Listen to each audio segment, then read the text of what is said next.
déjeme hacerle otra pregunta a Alina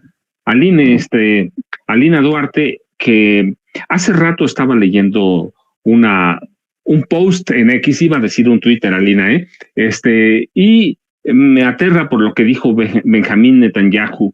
Dice que Israel está listo para una victoria en cuestión de meses, y yo digo, no me asusta lo de cuestión de meses, sino que digo, el genocidio va a seguir todavía meses. Eso es terrible, Alina, ¿hasta dónde van para esos tipos? ¿Hasta lo que llaman ellos la victoria total? Mira, esto ya a mí me parece, pues no sé, yo ya no sé cómo decirlo.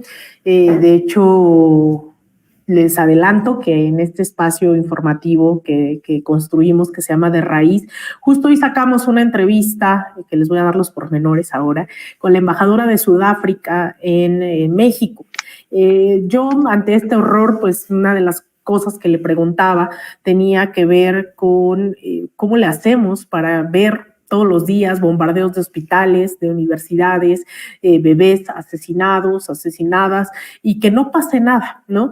Y digo, ¿por qué me preguntarán, no? A lo mejor muchos no estuvieron al tanto. Sudáfrica es quien presenta hace unas semanas esta digamos, demanda en contra de Israel ante la Corte Internacional de Justicia en La Haya, diciendo hay un genocidio y ¿qué hacemos? ¿Y por qué Israel? ¿Por qué pues, Sudáfrica, perdón?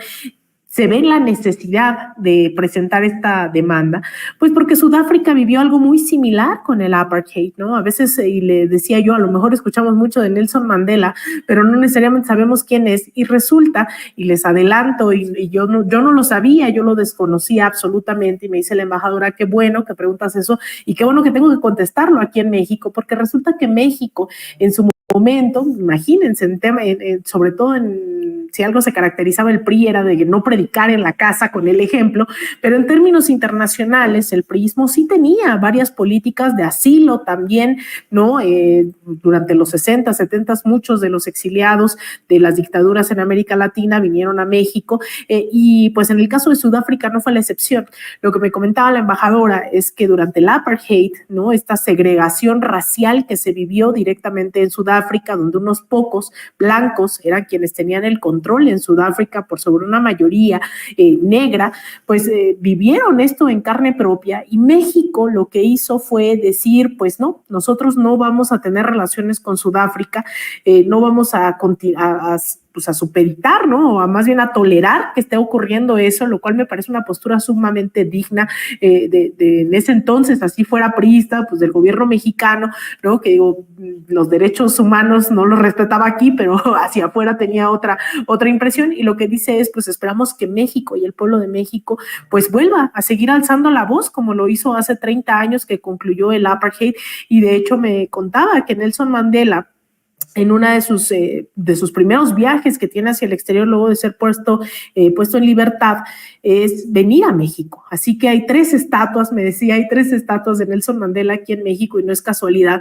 Así que tendríamos que estar aprendiendo todavía más de esa solidaridad internacional. Y cuando le preguntaba, y pues les adelanto y espero que la puedan ver hoy a las 9 de la noche esta entrevista, de qué hacer, ¿no? ¿Qué hacemos ante este horror tan inmoral, tan trepitoso, tan horrible?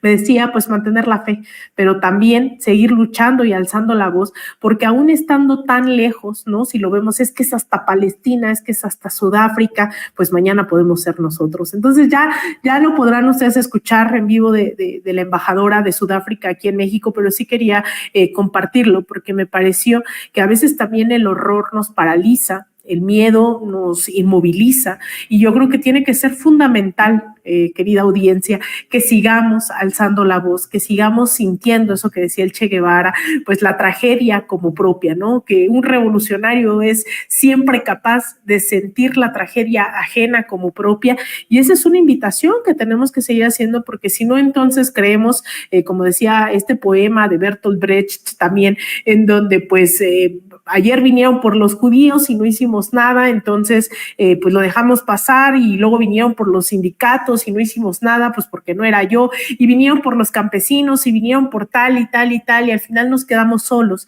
Dice, cuando vinieron por nosotros, pues ya estábamos solos. Entonces no hay que dejar pasar todavía estas tragedias, hay que seguirnos movilizando, hay que seguir denunciando este genocidio terrible a todas luces, porque si no salimos de este genocidio como humanidad, pues estamos destinados, ¿no? Y cerraría diciendo que vale la pena seguir recordando que así como este proyecto sionista, más no judío, que es pues exterminar a todo lo que pues esté a su paso con tal de asentar un Estado judío, el sionismo evaluó al menos 10 lugares en el mundo para asentar su proyecto sionista, y varios de ellos fueron en América Latina. Es decir, está pasando en Palestina, pero pudo haber pasado lo mismo en Alaska, que fue uno de los lugares también donde examinaron si se instauraba o no un Estado sionista, también en una región cerca de la Guyana, cercano a Venezuela, también entre Uruguay, Paraguay, también en otros países, pero esto pudo haber pasado en cualquier lugar, y hoy son las y los palestinos, pero otro día podemos ser nosotros y nosotras. Así que pues no le demos el gusto a Netanyahu de decir que esto solo es cuestión de meses, esta victoria absoluta. Tenemos que seguir movilizándonos, seguir presionando. Una cosa es lo que pueda hacer en este momento el presidente López Obrador, y la otra lo que podemos presionar y respaldar como pueblo de México. No necesariamente el presidente López Obrador se va a levantar y va a decir tal o cual cosa, pero si generamos un gran movimiento de apoyo a Palestina, claro que puede pasar. Así que no hay que bajar la guardia, hay que seguir alzando la voz para no complacer a los nuevos fascistas del siglo XXI como Benjamin Netanyahu.